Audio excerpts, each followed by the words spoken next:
तुर्की के मुंह पर भारत का करारा तमाचा। तुर्की को भारत ने दिखाई अपनी असली ताकत, अब पछता रहा। पाकिस्तान के नए प्रधानमंत्री को लेकर बड़ा खुलासा। भारत, इजरायल और अमेरिका ने मिलकर शहबाज शरीफ को बनाया प्रधानमंत्री। नमस्कार, एक बार फिर से आपका स्वागत है प्लेनेट 4 पर। दोस्तों, रूस और यूक्रेन युद्ध की वजह से दुनिया भर में उपजे अनाज संकट में भारत संकट मोचक बन सकता है, लेकिन भारत ने अपने घरेलू बाजार में गेहूं की कीमतों को स्थिर रखने के लिए अपने गेहूं निर्यात पर प्रतिबंध लगा दिया। साथ ही भारत ने यह कहा कि भारत जरूरतमंद देशों की मदद करेगा। लेकिन दोस्तों, जब भारत ने 13 मई को यह प्रतिबंध लगाया, उससे पहले भारत ने तुर्की को एक गेहूं की बहुत बड़ी खेप भेजी थी। और जब दोस्तों भारत से रवाना होकर यह गेहूं की खेप तुर्की पहुंची, तो वहां पर तुर्की के जो कृषि वैज्ञानिक हैं, उन्होंने इस गेहूं को सड़ा गला बताकर इसमें रूबेला नामक बीमारी का हवाला देकर इसको रिजेक्ट कर दिया था और कह दिया कि हम इस गेहूं को अपने देश में एंट्री नहीं देंगे और वापस इस गेहूं को लौटा दिया। हालांकि दोस्तों, कई लोग ये भी बता रहे हैं कि तुर्की ने राजनीतिक कारणों की वजह से इस गेहूं को रिजेक्ट किया था। जबकि यह भारत से गेहूं तुर्की रवाना हुआ था तो इसकी बहुत अच्छी तरीके से जांच हुई थी और उस जांच के अंदर किसी भी प्रकार की कोई भी बीमारी नहीं पाई गई थी। अब दोस्तों, तुर्की ने यह सोचकर भारत को यह गेहूं लौटा दिया था कि भारत को इससे बड़ा नुकसान होगा और उसका गेहूं कोई नहीं खरीदेगा, यह व्यर्थ चला जाएगा। लेकिन दोस्तों, यह गेहूं भारत पहुंचा ही नहीं है कि इसमें एक बहुत बड़ा ट्विस्ट आ गया है, जिसकी तुर्की ने कभी अपेक्षा भी नहीं की थी। लेकिन भारत ने तुर्की को यह दिखा दिया कि उसका असली ताकत क्या है, कैसे वे मैनेज कर लेता है किसी भी मामले को। और तुर्की अब यह खबर सुनकर जरूर पछता रहा होगा, क्योंकि एक तो गेहूं का संकट पूरी दुनिया में है और गेहूं के भाव लगातार अंतर्राष्ट्रीय बाजार में बढ़ रहे हैं। ऊपर से तुर्की ने इस गेहूं को लौटाकर बड़ी गलती कर दी। दोस्तों, ये गेहूं की खेती भारत वापस लौटी ही नहीं थी कि इसको खरीदने के लिए कई देशों की लाइन लग गई। सभी कह रहे हैं कि भारत गेहूं हमें दे दी, हम अपनी जरूरतों में इसका इस्तेमाल करेंगे।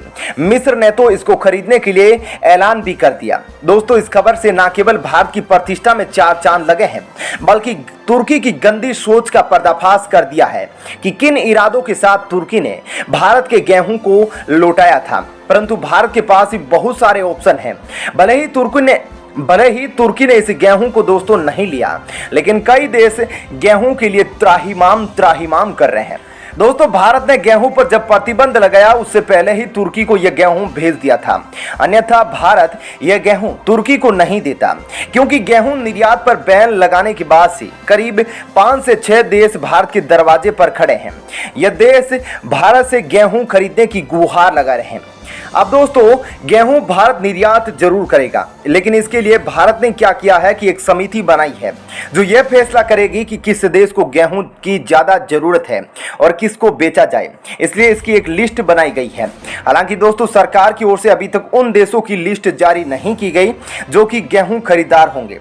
दोस्तों, ये जो खबर भारत सरकार से आई है ना, यह ऐसे वक्त पर आई है जब आपको, जैसा कि मैंने ऊपर बताया, तुर्की ने रूबेला वायरस का हवाला देकर भारत का गेहूं ठुकरा दिया। हालांकि सरकार की ओर से दोस्तों कहा गया है कि तुर्की से स्पष्ट जवाब मांगा गया है कि आखिर उसने ऐसा कदम क्यों उठाया है।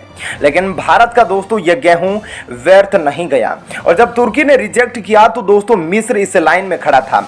जैसे ही मिस्र ने कहा कि हमारे देश के अंदर गेहूं की जरूरत है और आप यह गेहूं हमें भेज दीजिए। मिस्र सबसे ज्यादा, आपको बता दूं कि दोस्तों, गेहूं आयात करने वाला देश है और इस देश ने कहा कि कोई बीमारी नहीं है इस गेहूं में, इसको हम खरीद लेंगे। और दोस्तों, भारत ने इस गेहूं की खेप को मिस्र भेज दिया है।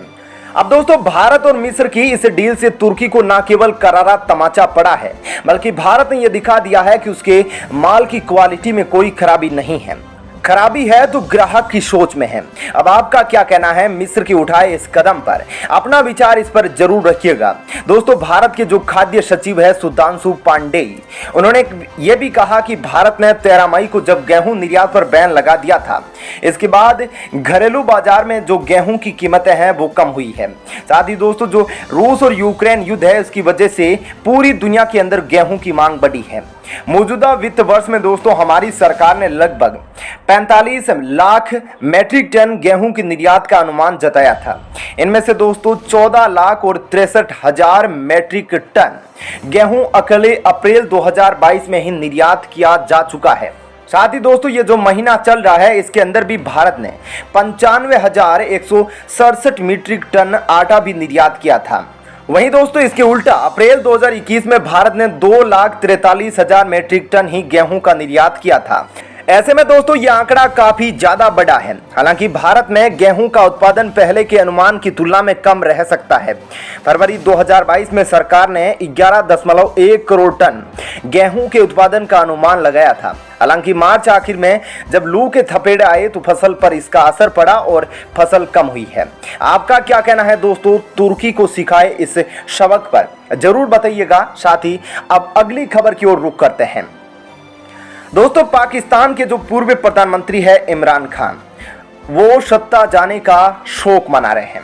अभी तक वे इसके लिए अमेरिका को जिम्मेदार ठहराए थे, लेकिन अब खान ने इसमें 2 और नाम जोड़ दिए हैं, जिसको सुनना दोस्तों बहुत ही ज्यादा जरूरी है। दरअसल दोस्तों शनिवार को इमरान खान ने यह भी दावा कर दिया कि अमेरिका, इजराइल और भारत ने जो शहबाज शरीफ है उसको प्रधानमंत्री बनाया था और इन्होंने ही मिलकर इसकी साजिश रची है। इमरान खान दोस्तों ये आरोप लगा रहे हैं कि उन्हें सत्ता से हटाने के पीछे अमेरिका का हाथ है, क्योंकि वे रूस से सस्ता तेल खरीदना चाह रहे थे। इसके लिए जो यात्रा की थी अमेरिका उससे चिढ़ गया था। अब दोस्तों इमरान खान ने कहा कि शहबाज को सत्ता में लाया गया है इसलिए नहीं कि वे अक्लमंद है, बल्कि इसलिए क्योंकि वे उनके सभी आदेशों का पालन करेंगे और एक कठपुतली की तरह काम करेंगे, जिसमें पहला आदेश पेट्रोल की कीमतों में बढ़ोतरी का था। साथ ही दोस्तों इमरान ने कहा कि पाकिस्तान मेरी जिंदगी है और मौत है, मैं अल्लाह के अलावा किसी के आगे नहीं झुकता हूं। उन्होंने कहा कि जब IMF ने पेट्रोल और बिजली की कीमतों को बढ़ाने के लिए कहा तो PTI सरकार ने पेट्रोल के दाम 10 रुपए घटा दिए थे। हम अपने लोगों को वैश्विक महंगाई से बचाना चाहते थे।